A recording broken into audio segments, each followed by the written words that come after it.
یہ ان کی خامیاں بیان کی. اس کے بالمقابل اللہ تعالیٰ اپنی خوبیاں بیان کرتا ہے. جنہیں تم خدا کا شریک بناتے ہو، خدا تسلیم کرتے ہو، ان کا تو یہ حال ہے. میں کیا ہوں؟ فرمایا ان اللہ لقوی عزیز. اللہ تعالیٰ طاقتور بھی ہے اور کامل غلبے والا بھی ہے. اگر اللہ تعالیٰ طاقتور اور غلبے والا ہے تو جو طاقتور اور غلبے والے اللہ سے مانگے گا اس کو کوئی پریشانی نہیں. جو طاقتور اور کامل غلبے والے اللہ کے ساتھ دوستی اور تعلق باندھے گا اسے بھی پھر کوئی پریشانی نہیں. فارسی میں کہتے ہیں یار غالب شو کہ تا غالب شوی. طاقتور کے دوست بن جاؤ تاکہ تم غالب آؤ دوسرے پہ. وہی مضمون جو اس فارسی کے مصرے میں بیان ہوا وہ معلوم ہوتا ہے اسی آیت سے کسی نے استنباط کیا. تیسری خوبی کیا بیان کی؟ فرمایا یہ سورۃ حج کی آیت نمبر 76 ہے. اللہ یستفی من الملائکۃ رسلا. اللہ تعالیٰ فرشتوں میں سے رسول چن لیتا ہے. اس آیت میں استمرار پایا جاتا ہے. اس کو گرامر کی اصطلاح میں کہتے ہیں استمرار تجددی. کہ فعل مضارع کے صیغے میں بسا اوقات ماضی کا زمانہ بھی شامل ہوتا ہے، حال کا زمانہ بھی شامل ہوتا ہے اور مستقبل کا زمانہ بھی شامل ہوتا ہے. یعنی یہ ایسا کام ہے جو ماضی میں شروع ہوا، حال میں بھی ہو رہا ہے اور مستقبل میں بھی ہوتا چلا جائے گا.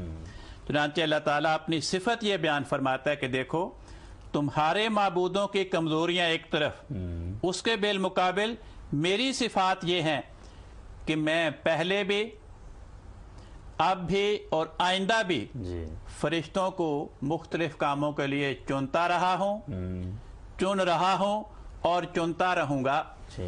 آگے فرمایا صرف فرشتوں میں سے نہیں، وَمِنَ النَّاسِ، انسانوں میں سے بھی تمہیں اپنا پیغام پہنچانے کے لیے میں رسول چنتا رہا ہوں زمانہ ماضی میں، آئندہ بھی چنتا رہوں گا. فرمایا ان اللہ سمیع بصیر. میری ایک خوبی یہ ہے ان اللہ سمیع بصیر، میں تمہاری باتیں تمہاری دعائیں سننے والا ہوں. بصیر تمہارے حالات کو دیکھنے والا ہوں. تمہارے حالات کو دیکھنے کے نتیجے میں میں فیصلہ کرتا ہوں کہ مجھے رسول بھیجنا ہے یا نہیں بھیجنا، کب بھیجنا ہے، کہاں بھیجنا ہے، کس کو بھیجنا ہے. آگے پھر فرمایا یعلم ما بین ایدیہم وما خلفہم.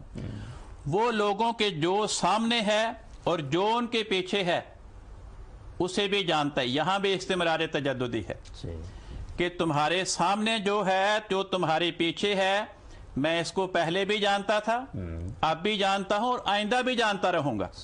وَإِلَى اللَّهِ تُرْجَعُ الْأُمُورُ، اور تمام معاملات کا انجام اللہ تعالیٰ کی طرف ہی لوٹایا جاتا ہے.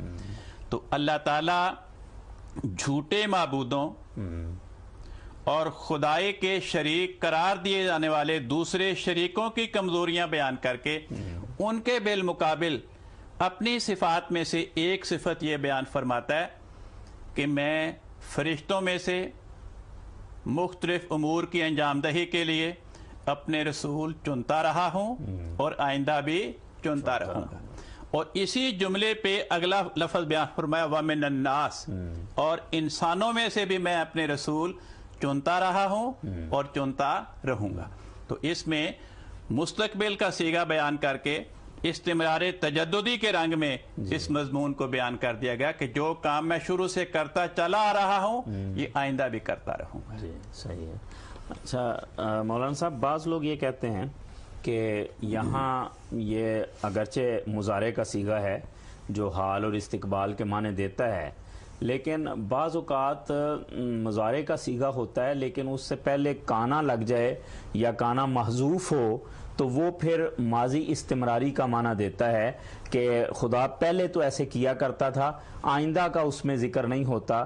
مثال کے طور پر مثلا کہتے ہیں کہ قرآن مجید میں آیا کذالک نری ابراہیم ملکوت السماوات، کہ ہم نے ابراہیم کو ہم دکھایا کرتے تھے آسمانوں کی بادشاہت، تو اب تو نہیں اللہ تعالیٰ دکھاتا، آئندہ نہیں دکھائے گا، حضرت ابراہیم تو فوت ہو گئے. اس بارے میں آپ بیان فرمائیں. بات یہ ہے کہ سب سے پہلے اس آیت کے الفاظ پہ غور فرمائیں. جی. یہ نہیں فرمایا کہ اللہ کانا یستفی. ٹھیک ہے. جب اللہ تعالیٰ نے اس آیت میں یستفی فعل مضارع سے پہلے کانا کا لفظ نہیں رکھا، جی. جس کی وجہ سے اس کو ماضی استمراری کے مفہوم میں کہا جائے کہ یہ پہلے ہوتا تھا آئندہ نہیں ہوگا، تو ہمیں کیا حق پہنچتا ہے؟ رہ گئی یہ بات کہ یہ کہا جاتا ہے کہ یہاں پر فعل مضارع سے پہلے ماضی استمراری کی جو علامت لفظ کانا ہوتا ہے وہ محذوف ہے. جی. بھی محذوف ہر جگہ نہیں ہوتا.